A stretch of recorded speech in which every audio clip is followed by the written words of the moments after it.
Vamos conversar com o economista e doutor em economia, Otílio Rodrigues. Otílio, eu estou vendo aqui no Poder 360, foi também uma das matérias bastante repercutidas, dívida bruta do governo de 1 trilhão e 77 bilhões nos primeiros 14 meses do Lula 3. Isso aí significa o quê? Essa é uma dívida dessa monta de 1 trilhão 77 bilhões, dívida bruta do governo geral. O que é dívida bruta do governo geral?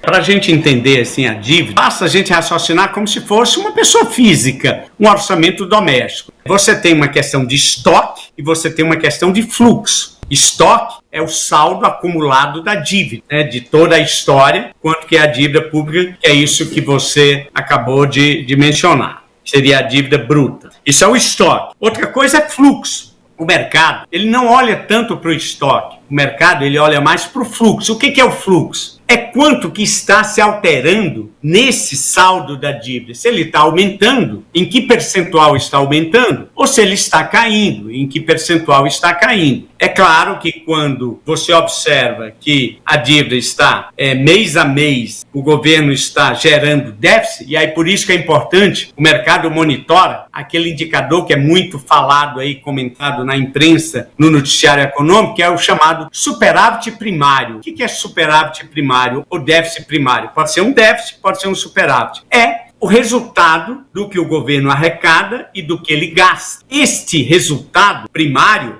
ele é adicionado além os juros, que é o serviço da dívida. Vamos dizer que você arrecadou 10 e gastou 12, você tem um déficit primário de R$2. Você arrecadou 10 e gastou 12. Além disso, você tem que somar mais. Lá na dívida bruta, você tem que somar mais o resultado, os juros que você paga sobre o estoque da dívida, a dívida total, que é o serviço financeiro, que é o total dos juros pagos sobre a dívida.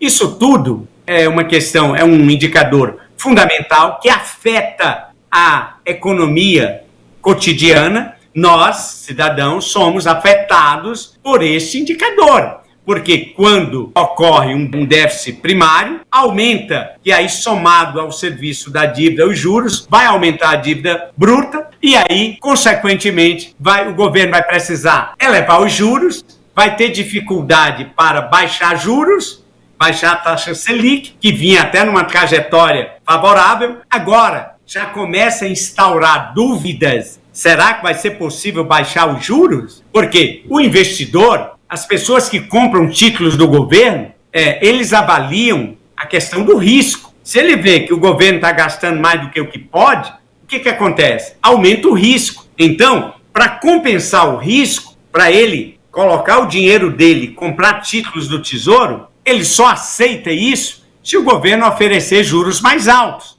Essa é a dinâmica da economia.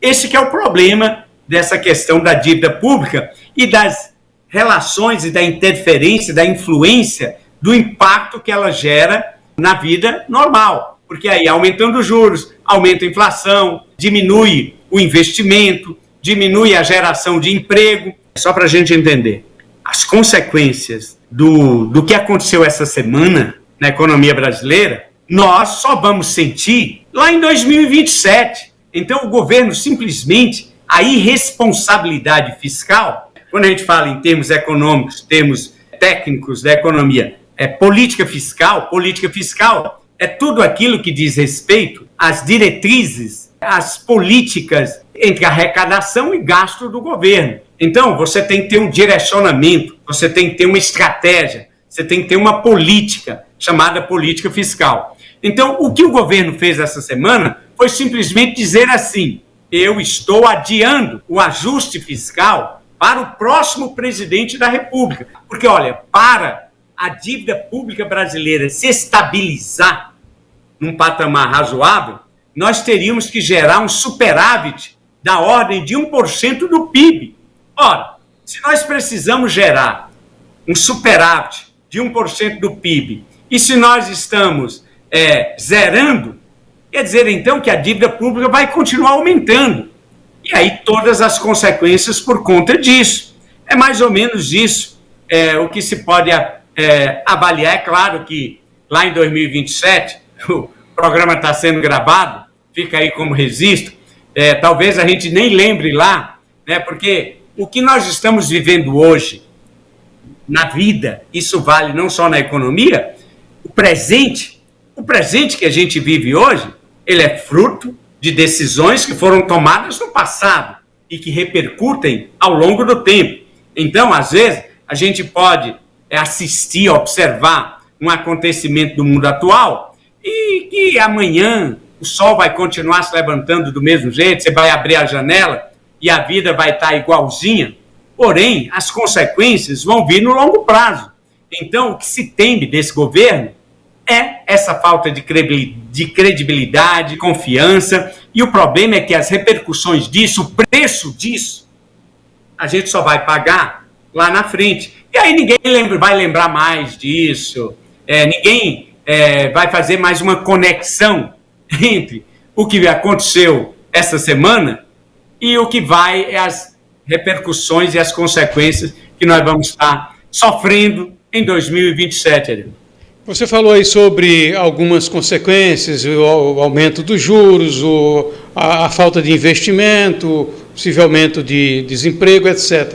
Além desses aspectos, desses pontos que você já destacou, quais seriam outras consequências internas e também tem repercussões externas? O maior problema também é que nós estamos vivendo uma conjuntura econômica não muito favorável, internacional, que eu estou me referindo. Quem acompanha aí o noticiário econômico deve ter visto, o Banco Mundial e o FMI acabaram de divulgar um relatório sobre a economia mundial. Esse relatório, a avaliação, não é muito favorável, principalmente para países como o Brasil, que dependem de commodities. O que as decisões desse governo, e dentro de um ambiente interno e um ambiente externo, e as consequências disso, interno e externo. Primeiro, a conjuntura econômica internacional não está boa. Nós sabemos que hoje a economia mundial é como se fosse um avião. Esse avião tem 2 motores. E quais são os 2 motores da economia mundial que impactam no que acontece no mundo? Um motor é os Estados Unidos, o outro motor é a China.